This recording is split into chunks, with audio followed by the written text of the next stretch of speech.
Hi, I welcome you all in YuktMind's unique initiative 10 Minutes and Newspaper Done. Today we'll be covering today's The Hindu newspaper.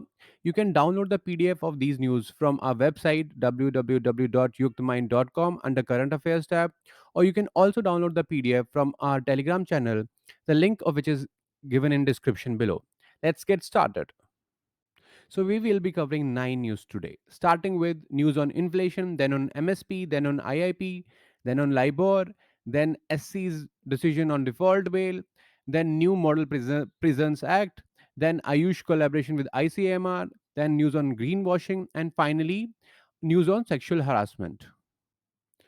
The first news is India's retail inflation slid to an 18-month low of 4.7% in April, staying well below the Reserve Bank of India's 6% tolerance threshold for price rise for second successive month. So RBI has this mandate of controlling inflation within the range of 4% plus minus 2%, that is within the range 2% to 6%. Now we move on to our second news. The Odisha government has said that Commission on Agriculture Costs and Prices, which is an attached office of Ministry of Agriculture and Farmers Welfare, has ignored its suggestion of taking C2 as basis of recommending minimum support prices, that is MSP, for paddy for Kharif season of 2023 and 2024, for which MSP of paddy was much below than the state's suggested price. So basically, the controversy is regarding the method chosen by CACP to recommend MSP. The CACP's MSP recommendations appear to be based on A2 plus FL method of estimation for arriving at MSP, whereas Odisha government has recommended C2 method.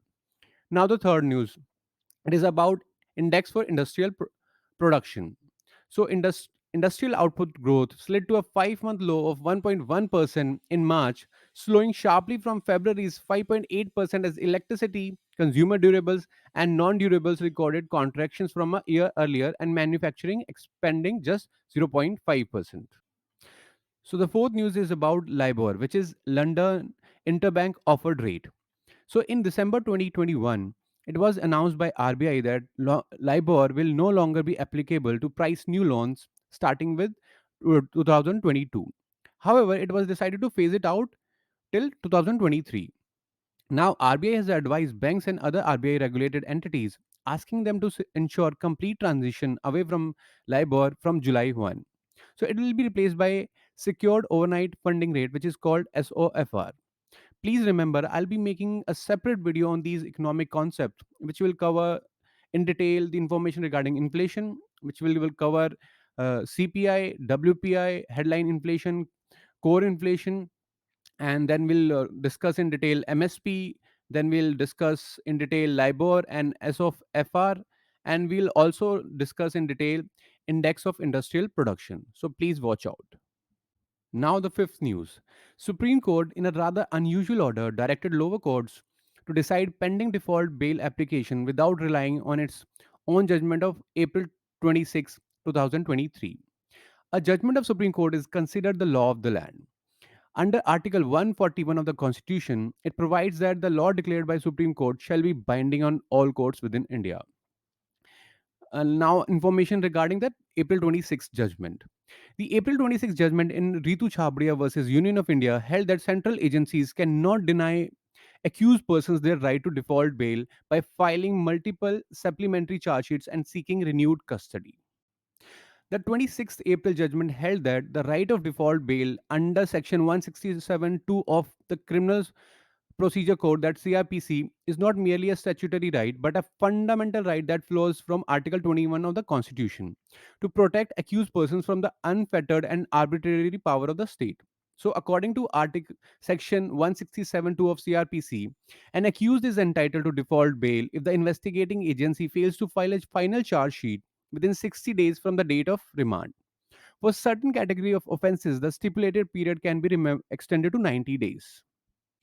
Now, an interesting thing has happened in this case.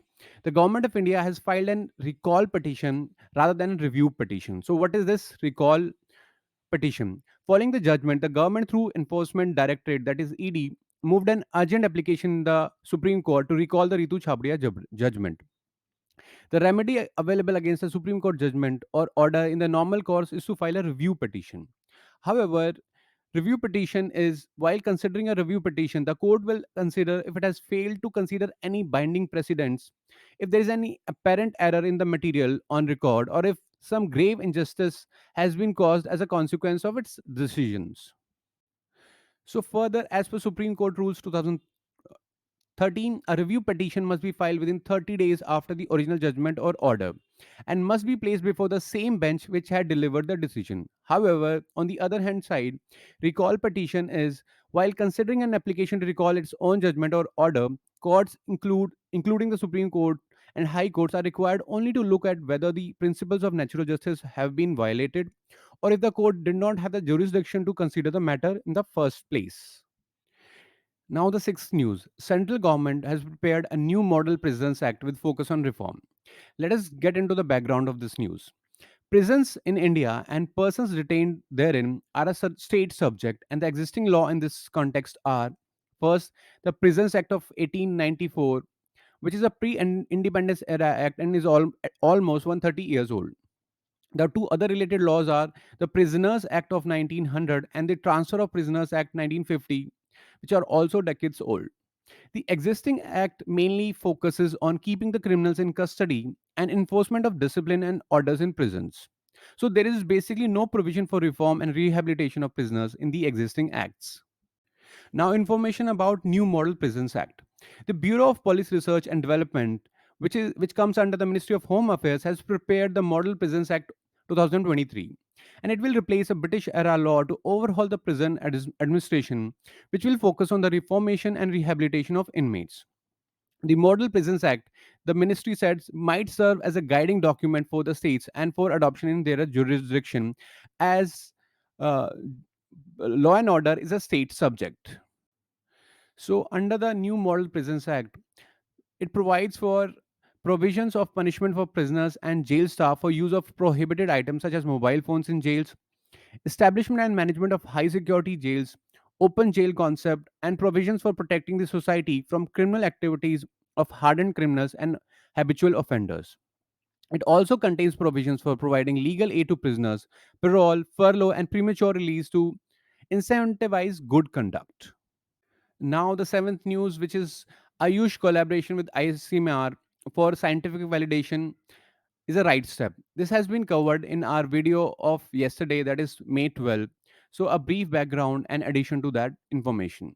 The ICMR's expertise is sure to help in overcoming the major obstacle in scientific validation, which all system of Ayush currently suffer from. Evidence, as the practitioners of Ayush refer to, is nothing but anecdotal, which is not an alternative to evidence based approach. Lack of scientific validation as a standalone intervention or a adjunct to modern medicine, which has been the bane of alternative medicine in India. So, what is this collaboration? The Ministry of Ayush and Indian Council of Medical Research have at last joined hands to undertake quality human clinical trials to generate evidence on the benefits of using Ayurveda along with modern medicine in treating certain disease conditions of national importance. With its decades of experience in conducting human clinical trials, it makes eminent sense to rope in ICMR to design and conduct these trials. So, to begin with, collaboration will be restricted to Ayurveda only.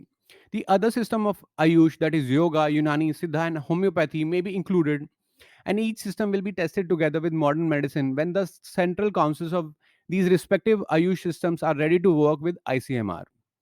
An expert committee will soon decide the area or disease conditions to be included for detailed clinical testing using both Ayurveda and modern medicine methods. Initially, clinical trials for each disease may have two arms.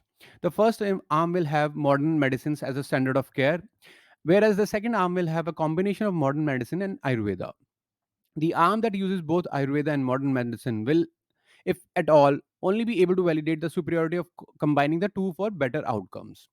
Scientific validation of superior outcomes of combined therapy using Ayurveda and modern medicine will form the basis on which integrated medicines will be offered to patients. Now, the eighth news.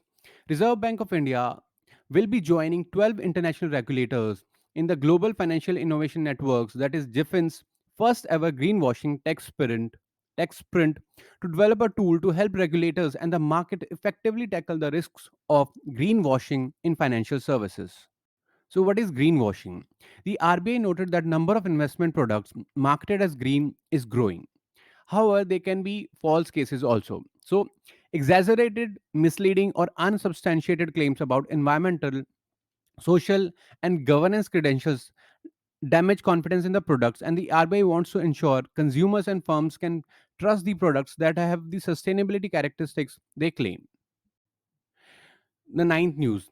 The Supreme Court, in a judgment, said there are serious lapses and uncertainty in the implementation of Protection of Women from Sexual Harassment Act, leaving many working women no choice but to leave their jobs. So, Justice Kohli, who authored the judgment, observed that being a victim of such a deplorable act not only dents the self esteem of a woman, it also takes a toll on her emotional, mental, and physical health. It is often seen that when women face sexual harassment at workplace, they are reluctant to report such misconduct. Many of them drop out from their jobs.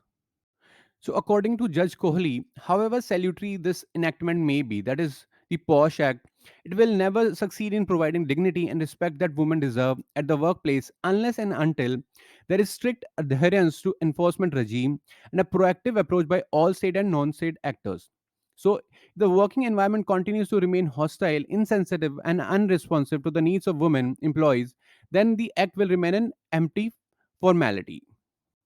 So, the Supreme Court has directed the union states and union territories to undertake a time bound exercise to verify whether ministries, departments, government organizations, authorities, PSUs, institutions, bodies, etc., had constituted internal complaints committees, that is ICCs, local committees, that is LCs, and internal committees, that is ICs, under the Act.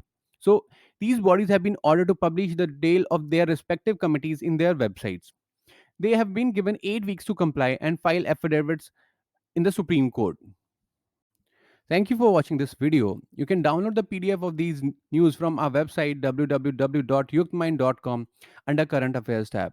Or you can also download these from our Telegram channel, the link of which is given in description below. Thank you.